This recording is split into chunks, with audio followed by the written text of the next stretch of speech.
तो दोस्तों ब्लड बहुत ही इंपॉर्टेंट टॉपिक है अगर एग्जाम पॉइंट ऑफ व्यू से देखा जाए। तो चलिए इसको स्टार्ट करते हैं। दोस्तों यहाँ पर अगर हम ब्लड की बात करें तो ब्लड एक कनेक्टिव टिश्यू है। कनेक्टिव टिश्यू एक ऐसा टिश्यू होता है जो एक बॉडी को दूसरे बॉडी से जोड़ने का काम करता है। यह प्रत्येक बॉडी में पाया जाता है। एक वयस्क मनुष्य में औसतन 5 से 6 लीटर ब्लड होता है। मानव शरीर में ब्लड की मात्रा शरीर के भार का लगभग 7% होती है। मतलब जितना भी शरीर का भार होता है उसका 7% क्या होता है, ब्लड होता है उसमें, जिसका पीएच मान 7.4 होता है। महिलाओं में पुरुषों की तुलना में हाफ लीटर कम ब्लड होता है। मतलब पुरुष में जो ब्लड होता है ना वो हाफ लीटर ज़्यादा होता है, या यूं कहें कि महिलाओं में हाफ लीटर ब्लड पुरुषों की तुलना में कम होता है। ब्लड में दो प्रकार के पदार्थ पाए जाते हैं। फर्स्ट होता है प्लाज्मा जो कि 55% पाया जाता है, और सेकंड होता है हमारा ब्लड सेल जो कि 45% मतलब 45% पाया जाता है। ब्लड का 55% भाग प्लाज्मा होता है। यह ब्लड का नॉन लिविंग पार्ट होता है। इसका 19% भाग जो होता है जल होता है, 0.7% भाग जो होता है प्रोटीन होता है, और 0.9% भाग जो होता है साल्ट होता है, और 0.1% ग्लूकोज होता है। शेष पदार्थ बहुत कम मात्रा में पाए जाते हैं। अब हम बात करते हैं फंक्शन ऑफ प्लाज्मा की। तो देखिए, पचे हुए भोजन एवं हार्मोन का शरीर में संवहन प्लाज्मा के द्वारा ही होता है। मतलब जो भी हम खाते हैं या फिर शरीर में जो हार्मोन्स का जो संवहन होता है वो प्लाज्मा के द्वारा ही होता है। जो हमारे बॉडी टेम्परेचर को नियंत्रित करने का काम कौन करता है, प्लाज्मा ही करता है। तथा घाव कहीं कट जाते हैं तो घाव भरने का काम कौन करता है, प्लाज्मा ही करता है। तो एक यहाँ पे बात आती है सेरम। तो सेरम क्या होता है, तो जब प्लाज्मा में से फाइब्रिनोजेन नामक प्रोटीन निकाल लिया जाता है तो शेष प्लाज्मा को हम सीरम बोलते हैं। क्या क्या निकाल लिया जाता है, फाइब्रिनोजेन नामक प्रोटीन जब हम निकाल लेते हैं प्लाज्मा में से तो शेष जो प्लाज्मा बच जाता है ना उसको हम क्या बोलते हैं, सेरम बोलते हैं। ठीक है, अब हम पूछते हैं कि फाइब्रोजेनक नामक प्रोटीन क्या होता है, इसका वर्क क्या होता है। तो देखिए, इसका वर्क होता है ब्लड का थक्का जमने में ये मदद करता है। क्या करता है, जो भी हमारे ब्लड में थक्का जमने का काम होता है ना वो इसमें मदद करता है। अब हम बात करते हैं ब्लड सेल की। तो ब्लड सेल ब्लड का शेष 45% भाग होता है। इसे 3 भागों में हम बांटते हैं। कौन कौन से होते हैं, फर्स्ट होता है हमारा आरबीसी जिसको रेड ब्लड सेल बोलते हैं। सेकेंड होता है हमारा डब्ल्यूबीसी जिसको व्हाइट ब्लड सेल बोलते हैं, और थर्ड होता है हमारा ब्लड प्लेटलेट्स, इसको प्लेटलेट सिंपल हम बोलते हैं। ठीक है ना।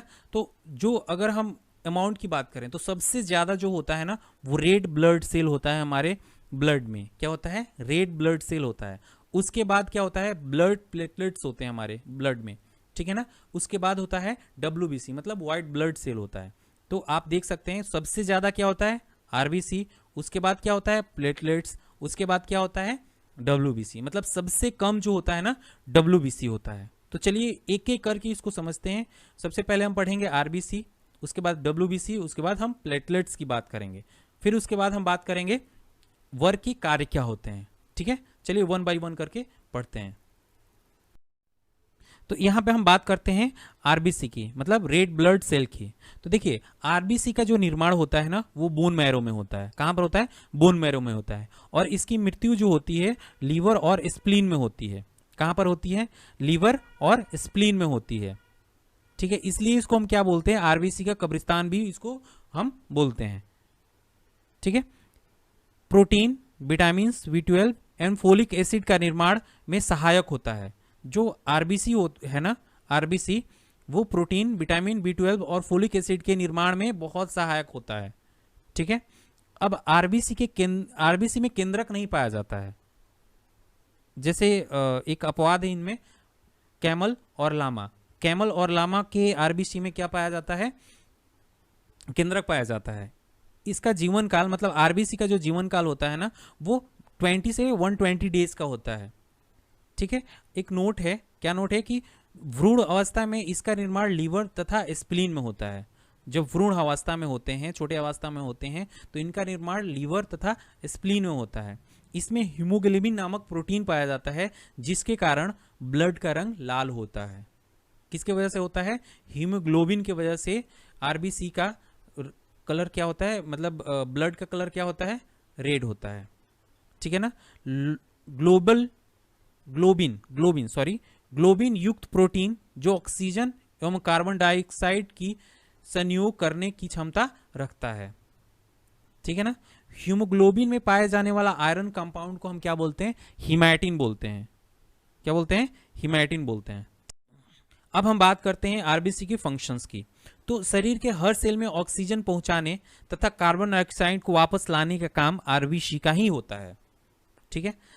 तो जब हम सोते हैं तो सोते वक्त हमारे आरबीसी में 5% की कमी आ जाती है, और जो लोग 4200 मीटर की ऊंचाई पे जाते हैं उनके आरबीसी में 30% तक की वृद्धि हो जाती है। मतलब आरबीसी जो होता है 30% बढ़ जाता है।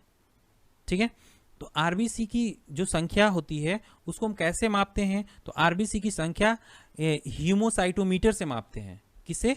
हीमोसाइटोमीटर से ही मापते हैं हम आरबीसी की संख्या जो है। ठीक है। अब हम आरबीसी में होने वाले रोग की बात करते हैं, आरबीसी की कमी से होने वाले रोग की बात करते हैं। तो कौन कौन से हैं? तो एनीमिया है और जैंडिस है। ठीक है। कौन कौन से? एनीमिया और जैंडिस। देखिए, हीमोग्लोबिन की मात्रा कम होने पर एनीमिया और जैंडिस रोग हो जाता है। एनीमिया वह अवस्था है जहां पर आरबीसी की संख्या या ऑक्सीजन की बुनियादी शारीरिक जरूरत को पूरा करने के लिए अपर्याप्त होता है। आयरन की कमी को एनीमिया का सबसे आम कारण माना जाता है। अब हम बात करते हैं व्हाइट ब्लड सेल की, मतलब ल्यूकोकाइट्स की। ठीक है। डब्ल्यूबीसी की। तो देखिए, ब्लड में डब्ल्यूबीसी की जो संख्या होती है ना, बहुत ही कम होती है, और आकार में तो बहुत बड़ा होता है, अमीबा के समान बड़ा होता है। इसमें केंद्रक रहता है। जैसे कि मैंने पीछे बात किया था कि आरबीसी में केंद्रक नहीं पाया जाता है, तो यहाँ पे हम अगर बात करते हैं तो डब्ल्यूबीसी में केंद्रक पाया जाता है। ठीक है। इसका निर्माण जो होता है ना, बोन मैरो, लिम्फ नोड और कभी कभी लीवर और स्प्लीन में भी होता है। इसकी जो मृत्यु होती है ना, वो कहाँ होती है? ब्लड में ही हो जाती है। तो इसकी मृत्यु ब्लड में हो जाती है। ठीक है। इसका जीवन काल जो होता है 2 से 4 दिन का होता है। अगर मैं आरबीसी और डब्ल्यूबीसी के रेशियो का बात करूं तो 600 आरबीसी पे 1 डब्ल्यूबीसी होता है। 600 आरबीसी में एक क्या होता है? डब्ल्यूबीसी होता है। ठीक है। अब इसके मुख्य कार्य के बारे में हम बात करते हैं। इसका वर्क क्या है, कार्य क्या है? तो इसका जो मुख्य कार्य होता है, शरीर जो हमारे शरीर होते हैं ना, तो शरीर के रोगों के संक्रमण से बचाना है। तो इसका मुख्य कार्य शरीर के रोगों के संक्रमण से बचाना तथा इम्यून सिस्टम को बढ़ाना है। जो हमारे शरीर में इम्यून सिस्टम है उसको क्या करते हैं? इंक्रीज करते हैं, बढ़ाते हैं।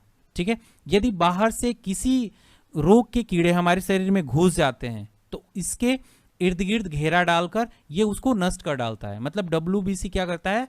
उस कीड़े के अंदर उसके चारों तरफ घेरा डाल के उसको नष्ट कर देता है। इसी वजह से इसको हम क्या बोलते हैं? शरीर का बॉडीगार्ड भी बोलते हैं। शरीर रक्षक या बॉडीगार्ड भी इसको बोलते हैं हम। तो देखिए, डब्ल्यूबीसी की सहायता से घाव जल्दी भर जाते हैं। मतलब हमारे शरीर में जो डब्ल्यूबीसी हमारे शरीर में जो होता है उसके वजह से जो हमारे शरीर में घाव होते हैं वो जल्दी ही भर जाते हैं। डब्ल्यूबीसी का अधिक भाग 60% से 70% न्यूट्रोफिल्स कणिकाओं का बना होता है। न्यूट्रोफिल्स कणिकाएं ऐसे रोगाणुओं तथा जीवाणुओं का भक्षण करती हैं। ठीक है। तो न्यूट्रोफिल्स कणिकाएं का वर्क क्या होता है? तो जीवाणुओं तथा रोगाणुओं तथा जीवाणुओं का भक्षण करना। ठीक है। नेक्स्ट देखते हैं इसके कितने टाइप्स। यहाँ पे हम बात करते हैं व्हाइट ब्लड सेल मतलब डब्ल्यूबीसी की। तो डब्ल्यूबीसी के 2 मुख्य भाग होते हैं। कौन कौन से? तो फर्स्ट होता है एक ग्रेनुलोकाइट्स होता है, दूसरा होता है ग्रेनुलोकाइट्स। ठीक है। मैं अगर बात करूं एक ग्रेनुलोकाइट्स की, तो देखिए, जिसके प्रोटोप्लाज्म में दाने न हो, क्या मतलब जिसके प्रोटोप्लाज्म में दाने न हो उसे हम क्या बोलते हैं? एक ग्रेनुलोकाइट्स बोलते हैं। देखिए, मोनोसाइट का निर्माण भी बोन मैरो में ही होता है। कहाँ पर होता है? बोन मैरो में ही होता है। मोनोसाइट्स का निर्माण जो होता है बोन मैरो में ही होता है। यह मतलब ब्लड में 3 से लेके 8% तक पाया जाता है। ठीक है, उसके बाद होता है लिम्फोकाइट्स। लिम्फोकाइट्स जो होता है ना, वो साधारण अवस्था में 22 से 35% तक होता है। ठीक है, इसका निर्माण शरीर के लिम्फ धातु में ही होता है, जैसे कि टॉन्सिल हो गया, स्प्लीन, थाइमस आदि में होता है ना। इसको हम 2 टाइप्स में डिवाइड करते हैं, एक होता है टी लिम्फोकाइट्स, एक होता है बी लिम्फोकाइट्स। ठीक है, जो टी लिम्फोकाइट्स होता है ना, वो कैंसर सेल को रिमूव करता है। इसका मेन जो वर्क होता है ना, वो कैंसर सेल को मारने का काम होता है, मतलब कैंसर सेल को रिमूव कर देता है। और दूसरा जो काम होता है, एचआईवी के अटैक से भी बचाता है। अगर एचआईवी अटैक करता है तो उस केस में भी उससे प्रोटेक्शन प्रदान करता है ना। उसके बाद हम बात करते हैं बी लिम्फोकाइट्स की। ये प्रतिरोधक कैपेसिटी को बढ़ाता है, मतलब हमारे शरीर में जो रोगों की क्षमता होती है, लड़ने की क्षमता होती है, उसको इंक्रीज करता है बी लिम्फोकाइट्स। ठीक है ना। अब देखिए, अब अग्रिनोकाइट्स क्या होता है? तो ग्रिनोकाइट्स जिसके प्रोटोप्लाज्म में दाने हो, इसका निर्माण बोन मैरो में होता है। ठीक है ना, मैंने क्या बताया कि ग्रिनोकाइट्स जिसके प्रोटोप्लाज्म में दाने होते हैं, ठीक है, और जिसका निर्माण बोन मैरो में होता है। ठीक है, अगर मैं प्राकृतिक अवस्था में देखें तो ये ब्लड के अंतर्गत न्यूट्रोफिल्स इसमें न्यूट्रोफिल्स की बात करते हैं, जो 55 से 70% तक होता है। यूसिनोफिल्स जो होता है 2 से 7% होता है, और बीसोफिल्स जो होता है 1/4 से 1% होता है, मतलब 0.25 से 1% तक इसमें रहता है। ठीक है, अब WBC की कमी से होने वाले रोग कौन कौन से हैं? तो WBC की कमी से होने वाले रोग कैंसर और HIV है। ठीक है ना, अगर WBC की कमी हो जाती है तो उस केस में हमारे शरीर में कैंसर होता है या फिर HIV हो जाता है। अब एक चीज और ध्यान देने वाली बात है जो बहुत ही इंपॉर्टेंट है, कि WBC की जो संख्या अगर डिक्रीज हो जाती है, घट जाती है, तो उस केस में हमें क्या हो जाता है? ल्यूकोपीनिया हो जाता है। अगर WBC की मात्रा हमारे शरीर में कमी आ जाती है तो उस केस में ल्यूकोपीनिया होता है, और WBC की मात्रा हमारे शरीर में अगर बढ़ जाती है तो ल्यूकेमिया होता है। मतलब दोनों में दिक्कत है, अगर घट जाए तब भी दिक्कत और बढ़ जाए तब भी दिक्कत है। ठीक है, और ब्लड प्लेटलेट्स की बात करते हैं। ठीक है ना, ब्लड प्लेटलेट्स की बात करते हैं तो ब्लड में इसकी संख्या जो होती है 4 से 5 लाख तक होती है। मतलब ब्लड में प्लेटलेट्स की संख्या जो होती है 4 से 5 लाख तक जनरली होती है। ठीक है ना, यह केवल मनुष्य एवं स्तनधारियों के ब्लड में ही पाया जाता है, अन्यथा दूसरे की में नहीं पाया जाता है। इसमें केंद्रक नहीं होता है, इसका निर्माण बोन मैरो में होता है। ठीक है ना, इसका निर्माण कहां पर होता है? बोन मैरो में होता है। इसका जीवन काल 3 से 5 दिन का होता है, और इसकी मृत्यु स्प्लीन में होती है। कहां पे होती है? स्प्लीन में होती है। इस चीज को याद रखने की जरूरत है। इसका मुख्य कार्य क्या क्या होता है उसको समझते हैं। तो इसका मुख्य कार्य ब्लड के थक्का जमने में मदद करना होता है। मतलब हमारे शरीर में जो क्या होता है, ब्लड जब कहीं कट जाता है तो तुरंत थक्का जम जाता है। मतलब थक्का जमने का काम किसका होता है? तो एक तो मैंने बताया था कि आरबीसी में भी होता है, और दूसरा मैंने बताया था प्लेटलेट्स का भी काम होता है, कि ब्लड का जो थक्का जमने का काम करता है प्लेटलेट्स भी करता है। ठीक है, प्लेटलेट्स की कमी से होने वाले रोग कौन कौन से हैं? तो चिकनगुनिया और डेंगू ज्वार। चिकनगुनिया हो जाता है और डेंगू ज्वार हो जाता है। ठीक है ना, तो चिकनगुनिया और डेंगू ज्वार के कारण मानव शरीर में प्लेटलेट्स की कमी हो जाती है। ठीक है ना, कमी हो जाती है, कभी कभी 60,000 70,000 तक पहुंच जाता है। कहाँ 4 लाख 5 लाख होना चाहिए, और कहीं 40,000 50,000 तक हो जाता है। जिस केस में अगर इससे कम हो जाता है तो आदमी का डेथ हो जाता है। ठीक है ना, यहाँ पे देखते हैं कि ब्लड के मुख्य कार्य क्या क्या हैं। ठीक है, तो ब्लड के टेम्परेचर को कंट्रोल करना तथा शरीर के रोगों से रक्षा प्रदान करना, ये ब्लड का ही काम होता है। शरीर के वातावरण को अस्थायी बनाए रखना तथा घाव को भरना ब्लड के द्वारा ही होता है ना। ब्लड का क्लॉटिंग किसके द्वारा होता है? ब्लड के द्वारा ही होता है। किस में होता है? ये आपको प्लेटलेट्स में होता है।